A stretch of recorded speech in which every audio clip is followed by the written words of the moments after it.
Corns develop because of frictional forces that cause the skin to thicken on areas of the foot where bone is prominent. Corns don't disappear on their own because the root of the issue is the underlying bone.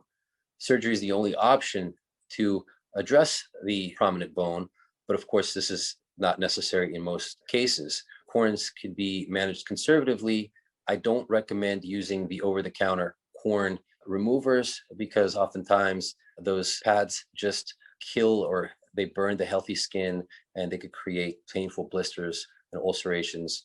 So I think more appropriately, I recommend applying a urea 40% cream to your feet in the evening, wrapping saran wrap around your feet, applying the socks on, and letting the urea do its thing, which is essentially to break down those painful corns and calluses. And in the morning, you could remove the calluses first by soaking your feet in a basin with lukewarm water and Epsom salt, 2 spoons of apple cider vinegar, and then using a pumice stone to exfoliate the painful calloused skin by rubbing the calluses in a circular fashion until you remove all the thickened calluses and corns. And then you could also apply Eucerin Advanced Foot Repair Cream afterwards to help soften and hydrate the skin.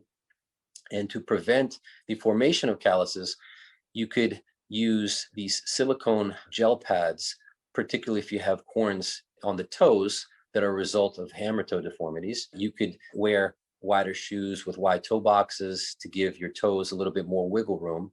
And you could also use either a prefabricated or custom foot orthotic that's going to support your feet and eliminate the improper mechanics that are causing some of these issues to form, such as hammer toes.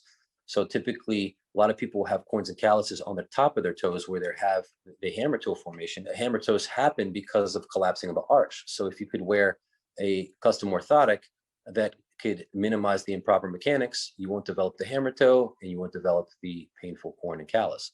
So prevention is key.